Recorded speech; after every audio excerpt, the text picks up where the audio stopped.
আসসালামু আলাইকুম প্রিয় দর্শক, আশা করি সবাই ভালো আছেন আল্লাহর রহমতে। এইমাত্র পাওয়া আবহাওয়া দপ্তর থেকে আজকে সবচেয়ে গুরুত্বপূর্ণ খবর। এবার বাড়বে ঘন কুয়াশার দাপট, উত্তরের হিমেল বাতাসে দেখা মিলবে তীব্র শীতের আমেজ। এছাড়া আগামী 24 ঘন্টার মধ্যে দুই বাংলার বিভিন্ন জেলাতে তীব্র শীত ও মেঘলা আকাশের সম্ভাবনা, এমনটা জানাচ্ছেন আবহাওয়া দপ্তর।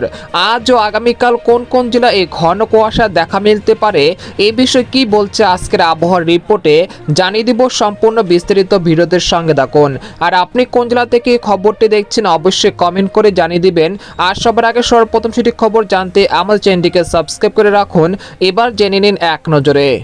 সকালের দিকে হালকা কুয়াশার সঙ্গে রয়েছে উত্তরের হিমেল বাতাস, তবে বেলা বাড়ার সাথে সাথে দেখা মিলছে রোদ ঝলমলে আকাশের। বর্তমানে ডিসেম্বর মাস চললেও নেই তেমন শীতের আমেজ। এই অবস্থায় আবহাওয়া দপ্তর থেকে মিলছে সুসংবাদ। আগামী 27শে ডিসেম্বর পর্যন্ত সারা দেশে তীব্র শৈত্য প্রবাহের আশঙ্কা খুবই কম, তবে রংপুর বিভাগে দুই এক স্থানে কিছু কিছু সময়ের জন্য মৃদু শৈত্য প্রবাহ বয়ে যেতে পারে এবং শেষ রাত থেকে সকাল পর্যন্ত ঘন কুয়াশারও দেখা মিলতে পারে বলে জানিয়েছেন আবহাওয়াবিদরা। এদিকে আবহাওয়ার আরেকটি সতর্কবার্তায় বলা হয়েছে, বর্তমানে দেশের উত্তর পশ্চিম অঞ্চলে শীতের তীব্রতা রয়েছে। পঞ্চগড়ের তাপমাত্রা নেমেছে 9 ডিগ্রিতে। আপাতত সারা দেশে শৈত্য প্রবাহের সম্ভাবনা খুবই কম, কারণ বায়ুমণ্ডলের বাধার জন্য দেশে উল্লেখযোগ্য শৈত্য প্রবাহ নেই।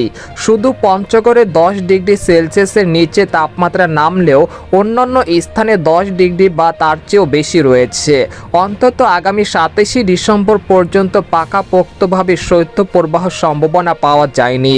তবে এই সময়ের মধ্যে দেশের আকাশ আংশিক মেঘলা সহ সারা দেশের আবহাওয়া স্বাভাবিক থাকতে পারে। দিনের ঝলমলে রোদের উপস্থিতি থাকতে পারে, বিকেল ও সকালের দিকে হালকা শীত অনুভূত হতে পারে। এদিকে গত 24 ঘন্টায় দেশের সর্বোচ্চ তাপমাত্রা ছিল চট্টগ্রামের আমবাগানে 31.5 ডিগ্রি সেলসিয়াস, আর সর্বনিম্ন তাপমাত্রা ছিল পঞ্চগড় তেঁতুলিয়ায় 9 ডিগ্রি সেলসিয়াস। আগামীকাল ঢাকায় সূর্যোদয় 6টা 32 মিনিটে আর সূর্যাস্ত ঘটবে 5টা 15 মিনিটে। এদিকে বাংলাদেশের আবহাওয়াবিদ মোহাম্মদ ওমর ফারুক জানান, আজ সকাল 9টা থেকে পরবর্তী 24 ঘন্টায় অস্থায়ীভাবে আংশিক মেঘলা আকাশ সহ সারা দেশের আবহাওয়া শুষ্ক থাকতে পারে। ভোরের দিকে সারা দেশের কোথাও কোথাও হালকা কুয়াশা পড়তে পারে। এ সময় সারা দেশে রাত এবং দিনের তাপমাত্রা 1 থেকে 2 ডিগ্রি সেলসিয়াস পর্যন্ত বৃদ্ধি পেতে পারে। তো এই ছিল খবর। এরকম লেটেস্ট খবর জানতে আমাদের সাথেই থাকুন। ধন্যবাদ।